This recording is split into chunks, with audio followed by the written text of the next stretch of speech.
Hello viewers. आज की play है द मर्चेंट ऑफ वेनिस, जिसे विलियम शेक्सपियर ने 1596 एंड 1599 के बीच लिखी है। शेक्सपियर ने कई कॉमेडीज़ लिखी हैं, जैसे twelfth night, as you like it, love's labour's lost, the comedy of errors, two gentlemen of Verona, etcetera. The merchant of Venice भी विलियम शेक्सपियर की लिखी हुई बहुत ही फेमस ट्रेजिक कॉमेडी है। इसे हमारे देश के कई कॉलेजेस एंड स्कूल्स के सिलेबस में भी शामिल किया गया है, जो इसकी इम्पोर्टेंस एंड पॉपुलैरिटी को दिखाता है। इस प्ले की समरी स्टार्ट करने से पहले हम एक बार इसके मेन कैरेक्टर्स को देख लेते हैं।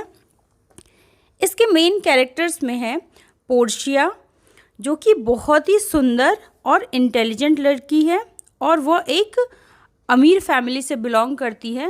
बेसिकली हम कह सकते हैं कि पोर्शिया इस प्ले की सेंट्रल कैरेक्टर है।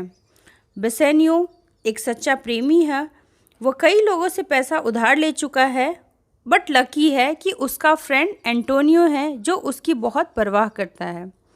एंटोनियो वेनिस का एक बहुत ही रिच मर्चेंट है और एक काइंड हार्टेड पर्सन है, सच्चा दोस्त है। शाइलॉक जूइश मनी लेंडर है जो मोटे ब्याज पे पैसा देता है और ये जेसिका का फादर भी है। नेरेसा पोर्शिया की सर्वेंट है। जेसिका शाइलॉक की बेटी है जिसे एक क्रिश्चियन लड़के से प्यार हो जाता है। लोरेंजो बेसेनियो एंड एंटोनियो का फ्रेंड है और जेसिका का प्रेमी है। इस प्ले का फर्स्ट सीन शुरू होता है इटली के एक शहर वेनिस से, जहाँ बेसेनियो एक नोबल मैन रहता है। वो इकोनॉमिकली बहुत वीक है। उसे एक लड़की पोर्शिया से दोस्ती करनी है जिसके लिए उसे पैसे चाहिए, इसलिए वह अपने फ्रेंड एंटोनियो से पैसे मांगता है। एंटोनियो जो कि एक व्यापारी है, उसने अपना सारा पैसा समुद्री जहाज़ों में लगा रखा है। वह बेसेनियो से कहता है कि अभी मेरे पास पैसे नहीं हैं, तुम चाहो तो मेरे नाम पर बाज़ार में किसी से पैसे उधार ले लो और जैसे ही मेरे शिप्स वापस आएंगे मैं उन पैसों को वापस कर दूंगा। कहानी के दूसरे सीन में हम बेलमोंट पहुंचते हैं, जहां पोर्शिया रहती है और इसी पोर्शिया से बेसेनियो शादी करना चाहता है। बट प्रॉब्लम है पोर्शिया के पिता की बनाई हुई वसीयत। उस वसीयत में कहा गया है कि जो भी पोर्शिया से शादी करना चाहता है उसे शादी से पहले एक पज़ल सॉल्व करना होगा। और इस पज़ल में क्या है?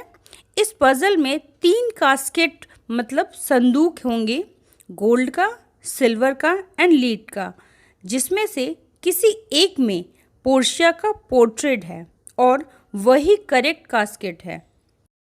फ्रेंड्स, ये जो 3 कास्केट है इनके ऊपर कुछ लिखा हुआ है जिसे एग्ज़ाम के पॉइंट ऑफ व्यू से बहुत इम्पॉर्टेंट माना जाता है। तो देख लेते हैं क्या लिखा हुआ है।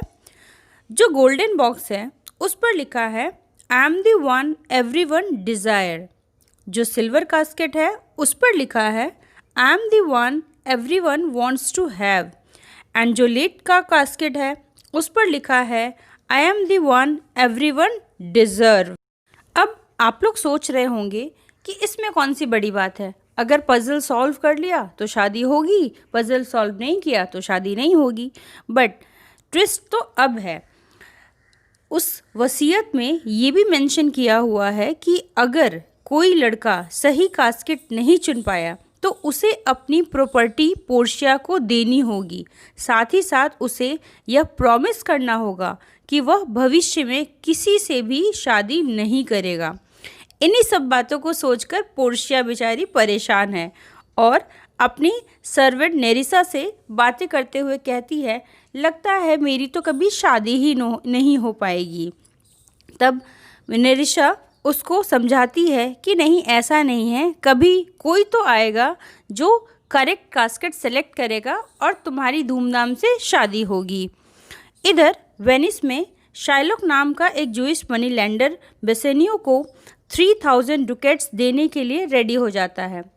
बट तभी वहाँ एंटोनियो आ जाता है और शाइलॉक को हाई इंटरेस्ट पर पैसे देने पर उस पर चिल्लाता है और शाइलॉक की इंसल्ट करता है। शाइलॉक को भी गुस्सा आ जाता है और तब शाइलॉक बेसेनियो के सामने एक अजीब सी शर्त रखता है, जिसमें वह कहता है कि मैं तुम्हें 3 मंथ्स के लिए विदाउट एनी इंटरेस्ट पैसे देने के लिए रेडी हूँ, परंतु यदि 3 महीने से एक भी दिन ज़्यादा हुआ तो मैं एंटोनियो की बॉडी में से कहीं से भी 1 पाउंड फ्लैश मतलब मांस काट लूँगा।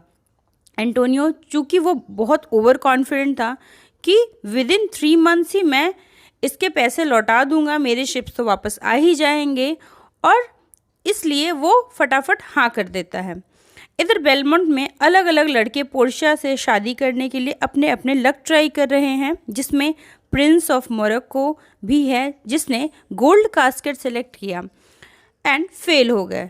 बेसेनियो का एक फ्रेंड है लोरेंजो, जो शाइलॉक की बेटी जेसिका से प्यार करता है, और एक रात जेसिका अपने घर से बहुत सारा पैसा लेकर लोरेंजो से शादी करने के लिए घर से भाग जाती है।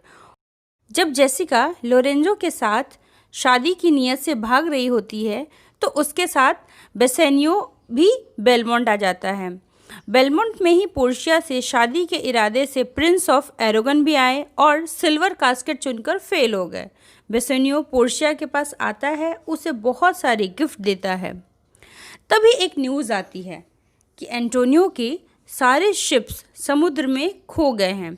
शाइलॉक को भी पता चल जाता है कि जेसिका उसकी बेटी बहुत सारे पैसे लेकर बेसेनियो के फ्रेंड लोरेंजो के साथ भाग गई है, तो उसका गुस्सा एंटोनियो पर और बढ़ जाता है और एंटोनियो का 1 पाउंड मांस काटने की उसकी इच्छा और प्रबल हो जाती है। इधर पोर्शिया एंड बेसेनियो एक दूसरे के साथ बहुत टाइम स्पेंड करते हैं और बेसेनियो बिल के अकॉर्डिंग सही कास्केट लीड का चुन लेता है। पोर्शिया बेसेनियो को एक रिंग देती है और उससे प्रॉमिस लेती है कि वह कभी भी उस रिंग को खुद से दूर नहीं करेगा। तभी बेसेनियो को एंटोनियो का एक लेटर मिलता है जिसमें लिखा था कि शाइलॉक मुझे पैसों के लिए परेशान कर रहा है, तुम जल्दी से यहाँ आकर मेरी मदद करो। लेटर मिलते ही बेसेनियो बहुत परेशान हो जाता है। उसे परेशान देखकर पोर्शिया सोचती है कुछ तो गड़बड़ है, बट रियलिटी क्या है उसे बिल्कुल नहीं मालूम था, तो उसने बहुत सारा पैसा देकर बेसेनियो को उसके फ्रेंड एंटोनियो के पास भेज दिया।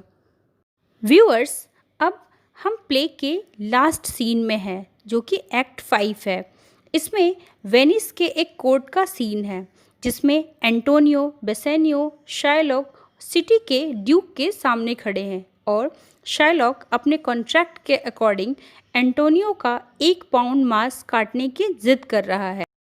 बेसेनियो शाइलॉक को उधार में दिए हुए पैसों का ट्रिपल अमाउंट देने को रेडी होता है, बट शाइलॉक को अब पैसे नहीं चाहिए, वो एंटोनियो का मांस ही चाहता है। तभी कोर्ट में एक लॉयर बेल्तज़र और उसके क्लर्क की एंट्री होती है, जो आते ही एंटोनियो का फेवर करता है और कहता है तुम एंटोनियो का 1 पाउंड मांस ले सकते हो, पर याद रहे मांस लेते समय खून की एक भी बूंद नहीं गिरनी चाहिए, क्योंकि जिस कॉन्ट्रैक्ट की तुम बात कर रहे हो उस कॉन्ट्रैक्ट में सिर्फ फ्लैश यानी मांस की बात ही लिखी हुई है, उसमें ब्लड की बात नहीं लिखी हुई है। यह सुनते ही सब दंग रह जाते हैं और ड्यूक ये फैसला लेता है कि शाइलॉक की हाफ प्रॉपर्टी उसकी बेटी जेसिका को और हाफ प्रॉपर्टी एंटोनियो को दे दी जाए। जब वो लॉयर वापस जा रहा था तो बेसेनियो उसकी फ़ीस पूछता है, तो वह उससे उसकी रिंग मांगता है जो उसे पोर्शिया ने दिया था। वह हिचकिचाता तो है, बट एंटोनियो उसे फोर्स करता है कि अरे इसने तुम्हारे दोस्त की जान बचाई है, क्या तुम एक रिंग नहीं दे सकते। बेसेनियो बेचारा बहुत ही दुखी मन से उस लॉयर को वो रिंग दे देता है। सभी बेलमोंट वापस लौट आते हैं और तब पोर्शिया बेसेनियो से गुस्सा होने का एक्टिंग करती है क्योंकि उसने उसकी रिंग लॉयर को दे दी थी। बेसेनियो सॉरी फील करता है। तभी पोर्शिया बेसेनियो को वो सेम रिंग देती है और कहती है बेल्तज़ार नाम का वो लॉयर कोई और नहीं पोर्शिया ही थी, यानी मैं ही थी, और वो क्लर्क उसकी सर्वेंट नेरिसा थी, जिसने बाद में बेसेनियो के फ्रेंड ग्रेटियानो से शादी कर ली। एंटोनियो को पता चलता है कि समुद्र में खोई हुई उसके जहाज भी मिल गए हैं और सेफ हैं। और इस तरह viewers, the merchant of Venice की एक हैप्पी एंडिंग होती है।